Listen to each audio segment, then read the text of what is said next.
మత్తయి రాసిన సువార్త 27వ అధ్యాయం. ఉదయమైనప్పుడు ప్రధానయాజకులును ప్రజల పెద్దలందరూ యేసును చంపింపవలెనని ఆయనకు విరోధముగా ఆలోచన చేసి ఆయనను బంధించి తీసుకుని పోయి అధిపతి అయిన పొంతి పిలాతునకు అప్పగించిరి. అప్పుడాయనను అప్పగించిన యూదా ఆయనకు శిక్ష విధింపబడగా చూచి పశ్చాత్తాపపడి ఆ 30 వెండి నాణములు ప్రధానయాజకుల యొద్దకును పెద్దల యొద్దకును మరల తెచ్చి, నేను నిరపరాధ రక్తమును అప్పగించి పాపము చేసితినని చెప్పెను. వారు దానితో మాకేమి, నీవే చూచుకొనుమని చెప్పగా అతడు ఆ వెండి నాణములు దేవాలయములో పారవేసి పోయి ఉరిపెట్టుకొనెను.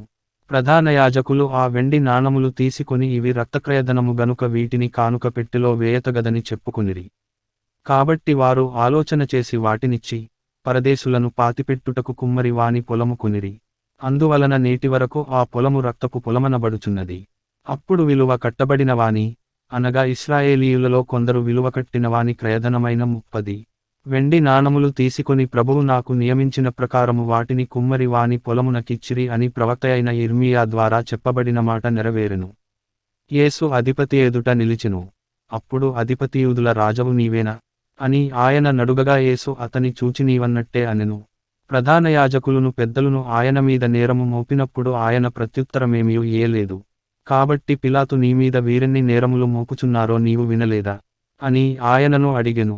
అయితే ఆయన ఒక మాటకైనను అతనికి ఉత్తరమియ్యలేదు గనుక అధిపతి మిక్కిలి ఆశ్చర్యపడెను. జనులు కోరుకొనిన యొక్క ఖైదీని పండుగలో విడుదల చేయుట అధిపతికి వాడుక. ఆ కాలమందు బరబ్బా అను ప్రసిద్ధుడైన యొక్క ఖైదీ చెరసాలలో ఉండెను. కాబట్టి జనులు కూడి వచ్చినప్పుడు పిలాతునేనెవనిని విడుదల చేయవలెనని మీరు కోరుచున్నారు, బరబ్బనా లేక క్రీస్తనబడిన యేసునా అని వారిని అడిగెను. ఏలయనగా వారు అసూయచేత ఆయనను అప్పగించిరని అతడు ఎరిగియుండెను. అతడు న్యాయపీఠము మీద కూర్చుండియున్నప్పుడు అతని భార్య నీవు ఆ నీతిమంతుని జోలికి పోవద్దు, ఈ ప్రొద్దు ఆయనను గూర్చి నేను కలలో మిక్కిలి బాధపడితినని అతని యొద్దకు వర్తమానము పంపెను. ప్రధాన యాజకులును పెద్దలును బరబ్బను విడిపించుమని అడుగుటకును యేసును సంహరించుటకును జనసమూహములను ప్రేరేపించిరి. అధిపతి ఇద్దరిలో నేనెవనిని విడుదల చేయవలెనని మీరు కోరుచున్నారని వారినడుగగా వారు బరబ్బనే అనిరి. అందుకు పిలాతు అలాగైతే క్రీస్తనబడిన యేసును ఏమి చేతునని వారినడుగగా సిలువవేయుమని అందరును చెప్పిరి. అధిపతి ఎందుకు ఇతడు ఏ దుష్కార్యము చేసెనని అడుగగా వారు సిలువవేయుమని మరి ఎక్కువగా కేకలు వేసిరి. పిలాతు అల్లరి ఎక్కువగుచున్నదే గాని తనవలన ప్రయోజనమేమియుల్లేదని గ్రహించి నీళ్లు తీసుకొని జనసమూహము ఎదుట చేతులు కడుగుకొని ఈ నీతిమంతుని రక్తమును గూర్చి నేను నిరపరాధిని, మీరే చూచుకొనుడని చెప్పెను. అందుకు ప్రజలందరూ వాని రక్తము మా మీదను మా పిల్లల మీదను ఉండుగాకనిరి. అప్పుడతడు వారు కోరినట్టు బరబ్బను వారికి విడుదల చేసి యేసును కొరడాలతో కొట్టించి సిలువవేయ నప్పగించెను. అప్పుడు అధిపతి యొక్క సైనికులు యేసును అధికార మందిరములోనికి తీసుకునిపోయి ఆయన యొద్ద సైనికులనందరిని సమకూర్చిరి.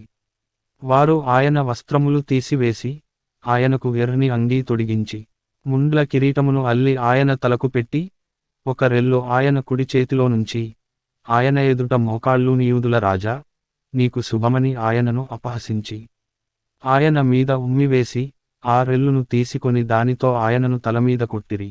ఆయనను అపహసించిన తరువాత ఆయన మీదనున్న ఆ అంగీని తీసివేసి ఆయన వస్త్రములాయనకు తొడిగించి సిలువ వేయుటకు ఆయనను తీసుకొని పోయిరి. వారు వెళ్ళుచుండగా కురేనీయుడైన సీమోనను ఒకడు కనబడగా ఆయన సిలువ మోయుటకు అతనిని బలవంతము చేసిరి. వారు కపాలస్థలమను అర్ధమిచ్చు గొల్గొతా అనబడిన చోటికి వచ్చి చేదు కలిపిన ద్రాక్షారసమును ఆయనకు త్రాగనిచ్చిరి గాని ఆయన దానిని రుచి చూచి త్రాగనొల్లకపోయెను. వారు ఆయనను సిలువ వేసిన పిమ్మట చీట్లు వేసి ఆయన వస్త్రములు పంచుకొనిరి. అంతట వారక్కడ కూర్చుండి ఆయనకు కావలియుండిరి. ఇతడు యూదుల రాజైన యేసు అని ఆయన మీద మోపబడిన నేరము వ్రాసి ఆయన తలకు పైగా ఉంచిరి. మరియు కుడివైపున ఒకడును ఎడమ వైపున ఒకడును ఇద్దరు బందిపోటు దొంగలు ఆయనతో కూడా సిలువ వేయబడిరి. ఆ మార్గమున వెళ్ళుచుండిన వారు తలలూచుచు దేవాలయమును పడగొట్టి 3 దినములలో కట్టువాడా, నిన్ను నీవే రక్షించుకొనుము, నీవు దేవుని కుమారుడవైతే సిలువ మీద నుండి దిగుమని చెప్పుచు ఆయనను దూషించిరి.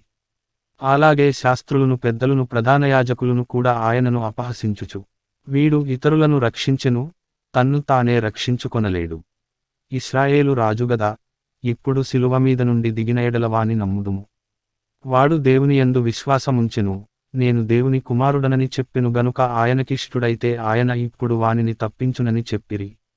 ఆయనతో కూడా సిలువవేయబడిన బందిపోటు దొంగలును అలాగే ఆయనను నిందించిరి. మధ్యాహ్నము మొదలుకొని 3 గంటల వరకు ఆ దేశమంతటను చీకటి కమ్మెను. ఇంచుమించు 3 గంటలప్పుడు యేసు ఏలీ, ఏలీ, లామా సబక్తానీ అని బిగ్గరగా కేకవేసెను. ఆ మాటకు నా దేవా నన్నెందుకు చెయ్యి విడిచితివని అర్థము. అక్కడ నిలిచియున్న వారిలో కొందరా మాట విని ఇతడు ఏలీయాను పిలుచుచున్నాడనిరి. వెంటనే వారిలో ఒకడు పరుగెత్తికొని పోయి స్పంజీ తీసుకొని చిరకాలో ముంచి రెల్లున తగిలించి ఆయనకు త్రాగనిచ్చెను. తక్కినవారు ఊరకుండుడి, ఏలీయా అతని రక్షింపవచ్చునేమో చూతమనిరి. యేసు మరల బిగ్గరగా కేకవేసి ప్రాణము విడిచెను. అప్పుడు దేవాలయపు తెర పైనుండి క్రింది వరకు రెండుగా చినిగెను. భూమి వణకెను, బండలు బద్దలాయెను, సమాధులు తెరవబడెను. నిద్రించిన అనేక మంది పరిశుద్ధుల శరీరములు లేచెను. వారు సమాధులలో నుండి బయటికి వచ్చి ఆయన లేచిన తరువాత పరిశుద్ధ పట్టణములో ప్రవేశించి అనేకులకు అగపడిరి. శతాధిపతియు అతనితో కూడా యేసునకు కావలియున్నవారును భూకంపమును జరిగిన కార్యములన్నిటిని చూచి మిక్కిలి భయపడి నిజముగా ఈయన దేవుని కుమారుడని చెప్పుకునిరి. యేసునకు ఉపచారము చేయుచు గలిలయ నుండి ఆయనను వెంబడించిన అనేకమంది స్త్రీలు అక్కడ దూరము నుండి చూచుచుండిరి. వారిలో మగ్దలేనే మరియయు, యాకోబు, యోసే అనువారి తల్లి అయిన మరియయు, జెబెదయి కుమారుల తల్లియు ఉండిరి. యేసు శిష్యుడుగానున్న అరిమతయ్య యోసేపు అను ఒక ధనవంతుడు సాయంకాలమైనప్పుడు వచ్చి పిలాతు నొద్దకు వెళ్ళి యేసు దేహమును తనకిమ్మని అడుగగా పిలాతు దానిని అతని కప్పగింపనాజ్ఞాపించెను. యోసేపు ఆ దేహమును తీసుకుని శుభ్రమైన నారబట్టతో చుట్టి తాను రాతిలో తొలిపించుకొనిన క్రొత్త సమాధిలో దానిని ఉంచి సమాధి ద్వారమునకు పెద్దరాయి పొర్లించి వెళ్ళిపోయెను. మగ్దలేనే మరియయు, వేరొక మరియయు అక్కడనే సమాధికి ఎదురుగా కూర్చుండియుండిరి. మరునాడు అనగా సిద్ధపరచు దినమునకు మరుసటి దినమున ప్రధానయాజకులును పరిసయ్యులును పిలాతు నొద్దకు కూడివచ్చి, అయ్యా, ఆ వంచకుడు సజీవుడై ఉండినప్పుడు 3 దినములైన తరువాత నేను లేచెదనని చెప్పినది మాకు జ్ఞాపకమున్నది. కాబట్టి 3వ దినము వరకు సమాధిని భద్రము చేయనాజ్ఞాపించుము. వాని శిష్యులు వచ్చి వానిని ఎత్తుకొనిపోయి ఆయన మృతులలో నుండి లేచెనని ప్రజలతో చెప్పుదురేమో. అప్పుడు మొదటి వంచన కంటే కడపటి వంచన మరి చెడ్డదయుండునని చెప్పిరి. అందుకు పిలాతు, కావలివారున్నారు గదా, మీరు వెళ్ళి మీ చేతనైనంత మట్టుకు సమాధిని భద్రము చేయుడని వారితో చెప్పెను. వారు వెళ్ళి కావలివారిని కూడా ఉంచుకొని రాతికి ముద్రవేసి సమాధిని భద్రము చేసిరి.